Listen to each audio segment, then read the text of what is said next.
What is up YouTube? KM888 here, and today I am bringing you my current Pendulum Magician build.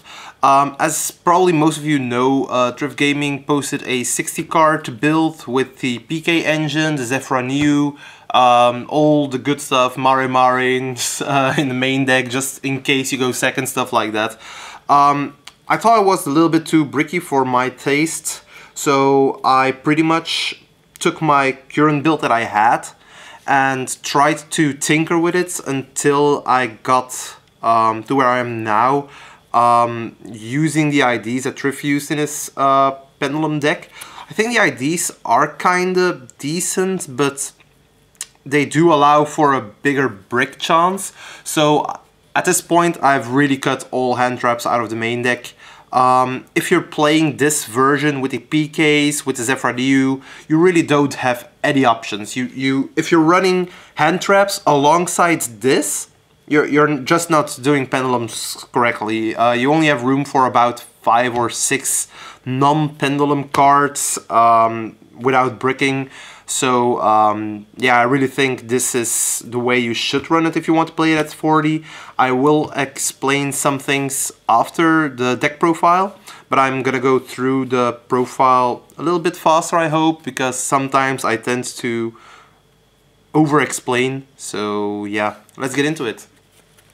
First things first, the engines are really important in the deck because you need to make Electromite as fast as possible. Triple Master Cerberus, double Jackal King. Card is nuts on its own. Jackal King is amazing. Triple Chronograph, one Time Gazer. You need to run the brick, I think. I'm not playing any other level 3 magicians alongside it.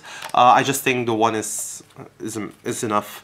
I am playing one Abyss Actor Curtain Raiser. I feel that in this kind of build, even with 40 cards, you need one more extender, one more card that could bring you forward an Electromite before your Pendulum Summon.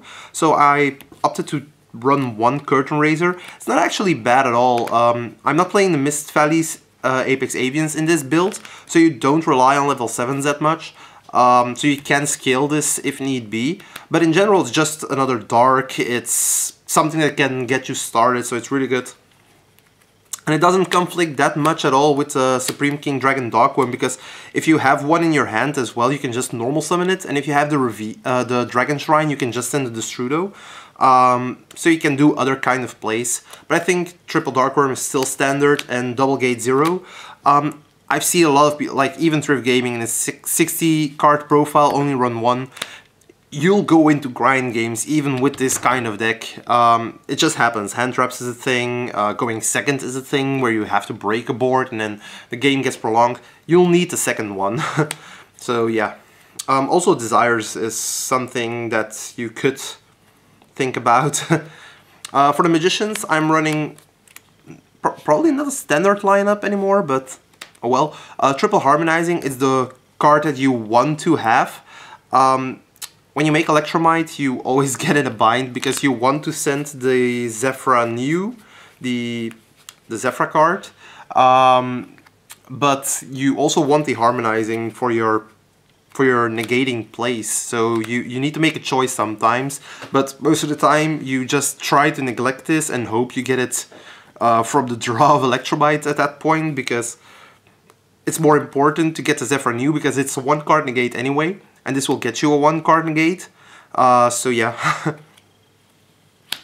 Double Wisdom Eye, I've broken from the third one, though I am playing 40, so you could play 41 with the third Wisdom Eye.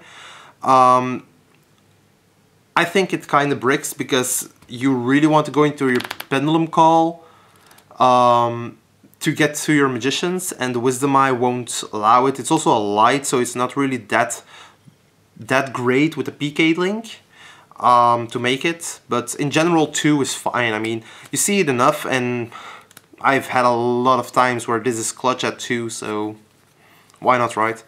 And then like one of all the other good Magicians that I think are good, like Purple Poison, the Black Fang at 1, Oath Dragon at 1, Janke at 1, and Dragon Pit Magician at 1.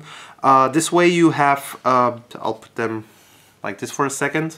You have 3 low scales and 2 high scales, but the Harmonizing Magician kind of fundates as well as high scale because you have 3 of that, so you get enough high scales as well.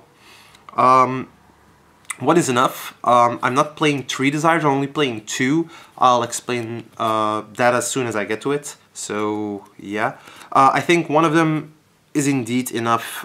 If the only reason why you should play 2 of the Oath Dragon or 2 Black Fan or 2 Purple is if you're scared to banish them from the desires anyway. So yeah, one of each. Then the one Zephyr New, Secret of the Yang Zing. Yeah, your 1 card negate with Electromite. It's also a scale 7 if it comes up. But yeah, apart from that, it's just there for the negate. So yeah. For non-pendulum monsters, so let me put this away for a second. We are having the one Destrudo, Lost Dragon Frisian. Card is amazing. Like, if you draw the Dragon Shrine of the Electromite and you already have a field, just send this. It's an extra negate. Sure, it costs you 4,000 life points when you're going first, but in general, it's totally worth it. It's crazy. Just that extra spell and trap negate evenly matched if it's coming. It's really good. So yeah, nothing to say about that anymore. Then for the PKs, I am running the Ancient Cloak and the Silent Boots. Even in 40 cards, I tried it out only with the boots and 2 fog blades. But I found a way to make the PK Link and Decode Talker if I also run the cloak. Also, if I have to go for desires and I banish the boots, I still have the cloak in the deck for the PK Link to still set a fog blade. Although in general you don't want to activate your desires before you do those plays, so yeah, there's that. But yeah, there's like a really cool interaction with the Decode Talker and the PK Link, the Rusty Bardish. If you can tribute it for the Decode Talker and bring it just back with the Fog Blade, you still have a monster where the Decode Talker points to, which is really funny, so yeah, that's good. I really like playing these two.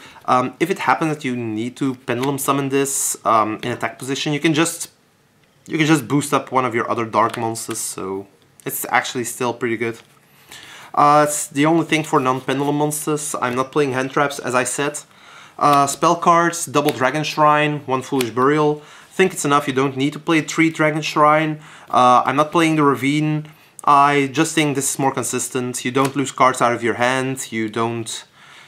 Well, you just go for your standard plays actually, which is actually pretty good. Triple Pendulum Call. I still like Pendulum Call, even though Thunder Dragon is a thing. In this kind of build, you really want to go all at it with your Harmonizing Magician, and you just go for Magician scales basically, while you turn up the heat with everything else, with PK Engine, with the Zephyr New, like with your Link plays. It's crazy what you can do, but you need a Pendulum Call. I'm not playing this Duelist Alliance. I think you lose out to Draw and Lock too much, even though it's not that commonly played anymore. But like, also people, if you go Duelist Alliance, people they keep the Ash for the Pendulum Call. It's just stupid. So yeah. Only 2 Pot of Desires. I am playing way too many one-offs at the moment. I don't want to banish them. If you banish like any of the PK engines, you're only playing 4. Like your engine is totally crippled then, and with all the magicians that you're playing as a one-off, you really don't want to banish them either. But on the other hand, you also don't want to lose out on getting a plus from desires. I think it's more... It's better in a way that you just make your turn 1 board and you make it really powerful, and like have this as a top deck. Like just when you have to go for the grind game and you see this like late game, it's amazing getting that Pot of Desires, getting 2 draws, getting out of the situation like that. It's always really good. So I really like it at 2 actually at the moment. If you're playing the standard build, just go 3. It's way better. You want to see it in your opening hand. This time, you might not want to see it in your opening hand. You more or less want to see it as a secondary play. So I'm playing 2. So yeah, if that makes sense to you guys, I really hope it did. It seemed weird, but oh well. And then for the traps, double Fog Blade and the 1 Zephyr Divine Strike. You search this out like every game. It's crazy. you end up on so many negates because of that, and the Fog Blades actually give you re-access to your PK monsters, so yeah, it's actually pretty nice and dandy. 40 cards, as I said. It's actually fun to play with at the moment, I think. I've tested it out a couple of times here, test hands, stuff like that. I'm going to, if I can go to locals, I'm definitely going to take it. Maybe a regional somewhere, but yeah, we'll see. For the extra deck, playing the one Electromite, of course. Witch Apprentice, I think the card is way too important still. You have the OTK with the Dark Rebellion and this against Thunder Dragon. So if you can go for it, you really should. I don't see a reason why.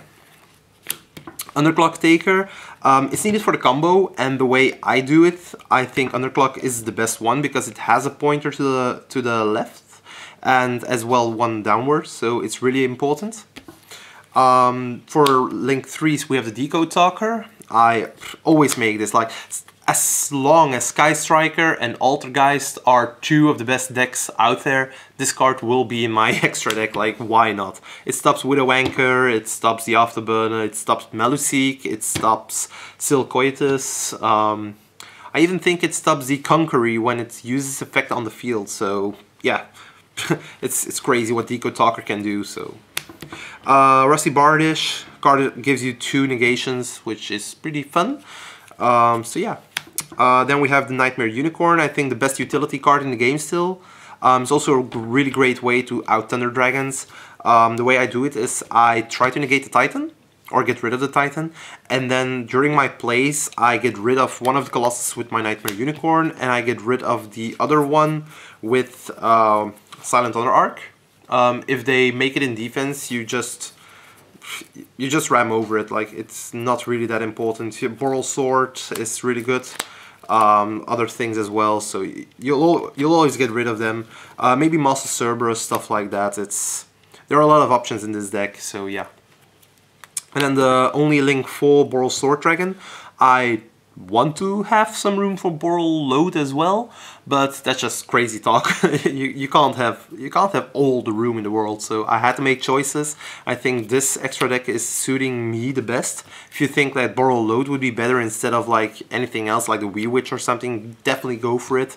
But I like it at this point, so yeah. For Synchros, I am playing the Allies Meteor Burst Dragon and the FA Dawn Dragsta. I don't think the level 8s are that important right now. As soon as the next set comes out, Boral Savage Dragon, whatever that name is definitely coming in here. But I'm not really sure what to cut yet. Probably gonna cut one of the Exceeds then. But at this point the level 7s are the more important ones because yeah, the Strudo, it automatically makes level 7, so yeah, these are the best. For our only fusion, of course, the Vortex Dragon, and then for Exceeds we have the Absolute to go with it. Great combination, I really love the card. And then for rank 4s, Abyss Dweller, Tornado Dragon, Supreme King Dragon Dark Rebellion, and Silent Honor Arc. I like these for the best right now. Tornado Dragon because you can extend your combos whilst also make it for multi-roll, stuff like that. Abyss Dweller when you see anything that has 45 cards or above. Like, it's most likely a Link type base deck, and just not having to worry about like a Bigfoot that can be discarded out of their hand with a danger. And that can pop your Vortex Dragon that way is really nice. Just then you know what to negate, so the Dweller is really important. Also against BA, which is really popular in Europe. It's still a really good choice to have in the extra deck. Dark Rebellion because it allows the OTKs against so many decks, and 101 because it's a really good card to get rid of Link monsters. I slurped up a Boral Sword Dragon once because he couldn't kill me, and that gave me the game, so yeah, why not, right? Also, it's really good while you're grinding. Like, people say like, oh, but they put their stuff in defense, like against the Thunder Dragon matchup. As soon as you're grinding, they're attacking with their stuff, so they're going to put their stuff in attack position. Then you can just slurp it away. The 101 will come in handy against that matchup. Like, don't believe people who say that it doesn't. I've played against a lot of Thunder Dragons, and this card has won me games. That's not normal. But yeah, as soon as the Link the Synchro 8 comes out, I really don't know what to cut. There's so many options, but yeah, we'll have to see by then. I mean, maybe the metagame has changed since then, because I think the next set is, what, February? Something? February? That's probably right. And if Needle Fiber would be released in the set, which isn't clear yet, then the build is going to change anyway, so yeah, then Pendulum is going to evolve a really other way. I am going to show my side deck because I like it, and it might help out some of you guys, so yeah. First of all, triple draw and lock. Stopping them means you have an easier OTK, which is really good. It's also decent against any of the FTK kind builds because they draw a lot, which, yeah, draw and lock just stops. And double infinite impermanence. This can't be ripped out of your hand by a dolphin, which is important, and this also can't be stopped by Azathoth. Also the number 75, the rank 3, that puts itself under the Rangomnian, can't negate this, so if you just hit that card with the impermanence, then their combo is over, and since they already committed to their play, they're not going to Gumblar you anymore. So I think impermanence is really good. Against the Thunder Dragon matchup, I always cite this in because of Titan. Not because of Colossus, but just because of Titan. You just want to... that you're not being able to surge is one thing. You can play around that, but the fact that they have their possible destruction effect is more threatening. So you really want to put off the Titan as soon as possible and then just OTK. On that regard, I'm also playing double Jizukiru Star Destroying Kaiju. I cite this in against Thunder Dragons, going second, and against Sky Strikers. Why did I choose this? You have an OTK by giving this to your opponent, the Jizukiru, and having a Decode Talker with a Dark Rebellion underneath. Like, the thing is, against Sky Striker, you only worry about Widow Anchor when you try to OTK, because you really don't want that. So if you give them the Jizukiru, and you use the Dark Rebellion to knock over it, that's actually 5,800 damage. But at that point, they lose their monster in main monster zone. So they can Widow Anchor your Decode Talker or your Dark Rebellion to save them from any kind of damage. So as soon as the monster leaves, they've already gotten 5,800 damage. You're going to attack with the Decode Talker, and when they use Widow Anchor, you're going to tribute the Dark Rebellion. So the Decode Talker would be at 2-3, and 2-3 is still lethal because 5-8 and 2-3 is 8-1. And 8,100 damage is enough, so you really need that. You can't do that with any of the other kaijus except the Thunder one, but you don't want to give Thunder Dragons a Thunder monster in case they can stop your plays. So I think Jizukiru is the best option right here, so yeah. If you can follow that, you're amazing, so yeah. I think at weird kind of things, so don't mind me. I think this kind of play is way better than having the level 7s, because the level 7s or the Dark for the PK Link maybe, that you'll have your standard plays anyway. You don't need the kaiju to get your standard play done, so you just need the kaiju for to stop their play. So yeah, go for the Jizukiru. It's really the best one. Triple Denko Sekka, you really want to stop Altergeist, you want to stop Sky Striker as well. Like, going second is so powerful if you see it. It's crazy. Triple Red Reboot as well. It's basically Altergeist, Dead Button, and True Draco Dead Button, because if they can't respond, you'll just OTK them, and you'll win from there. So yeah, that's actually pretty fun. And then for my tech card, you guys might laugh at this, but I'm not laughing at it. Double Forbidden Lance. This is a really good card against Sky Striker, because it negates Widow Anchor, it negates Afterburner, and more importantly, it also negates their, what's it called, is it the Shark Cannon? I really don't know, the card that makes their Sky Striker Link monster unaffected. Like, when you go after siding, you go second and you have everybody knows. Like, unless you're playing someone stupid, they know you're playing Denko Sekka. So as soon as your draw phase comes up, they flip their card, make their Sky Striker Link monster unaffected by card effects, can't be destroyed by battle if they have 3 or more spells. So even if you have the Denko right there, you're not going to OTK. There's only like one way, and then it includes having Utopia the Lightning and Boral Sword at the same time on your field, with the Denko Sekka as well. I think that's just way too overcomplicated. If you have the Forbidden Lance or the Kaiju at that point, you can just either tribute their monster, go for the Decode Dark Rebellion play, or you can just Forbidden Lance their monster, and that way it's unaffected by their own card. It loses 800 more attack, and it's just easier, like so much easier to OTK them. It's crazy. So yeah.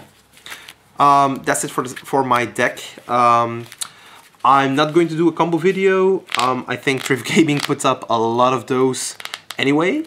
The only thing I am going to show is somewhere near the end, when you Pendulum Summon. So I've seen a lot of players do this in the wrong direction. Like, if you have your Electromite, I'm gonna put it in the screen. So you have the Electromite, and you're going to Pendulum Summon.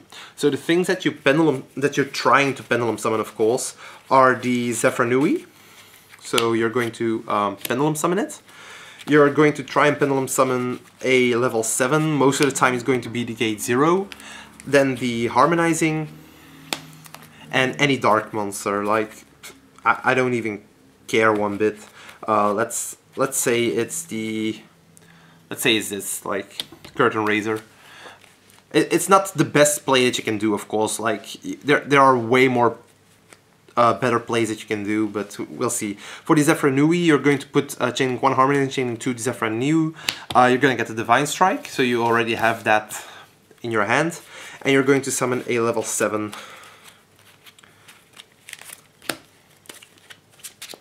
So at this point, you're going to make your Absolute. And like, this is where I see so many people do that wrong. They're using their Electromite with either the Zephyr or the Absolute to make Underclock right here. Like, why don't you do it the other way around? Like, just send the Absolute to the graveyard, do your Zephyr to the extra deck, like, and make your Underclock underneath the Electromite. Like, just summon the Underclock right here. At that point, Absolute will trigger, and you still have 2 zones to work with. It's so easy. Just summon the Vortex next to the Underclock, because that way you have your diagonal markers free for other stuff. So at this point, you've summoned your Vortex, and you have your Underclock taker right here. At this point, you can just use the Harmonizing, use the Underclock to go for the PK Link.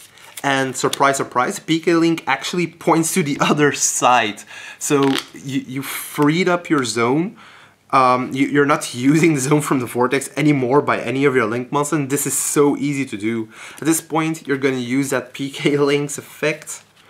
You're going to send the Cloak. You're going to send the Cloak, banish it, get the boots, and then with the... Well, you're gonna get the double Fog Blade, of course. So you're gonna set double Fog Blade after removing the boots. So special the boots, and then this plus the Electromite is the Decode Talker. Now the thing is here that I've summoned like the stupidest of darks. Like you can summon anything, like a Jackal King from your hand. You getting some counters. If you had a level 3 right here, you could have saved the Harmonizing as well, and then maybe have a normal summon, make a Dragster. Having the Strudo here would be great as well, because you can use the Strudo on the Curtain Raiser, make a Dragster that way. But in any case, like this way, you search all 3 traps, and you have the Decode Talker as well. I see so many players do that wrong, like with the little misplay with the Electromite, making the Underclock in the uppermost zone, like in the extra monster zone. It's crazy. Don't do that. Like, you make the Underclock in the middle zone and summon the Vortex right here, and you get a free Decode Talker afterwards. It's so fun to do. And then you still have, like, this one doesn't even matter. if you really wanted, you could have summoned the Vortex like in the leftmost zone and summoned the Decode Talker here, so you still had your little triangle. This is still like 6 negates, like 3 traps, the Vortex is 4, and then 2 from the Decode Talker. So yeah, I mean, that's crazy. And then if the Fog Blade goes to the graveyard and you tribute it to your Rusty Bardish, you can just summon it back in the Decode Talker zone, still have another negate. So yeah, it's really easy to play around with the cards like this. And as everybody knows who playing Pendulum, like getting this kind of Pendulum Summon off is piece of cake. So yeah. But yeah, that's about it. I hope you enjoyed it. I hope you liked the fact that I put a little kind of combo at the end. But yeah, I think that's about it. So yeah, see you guys.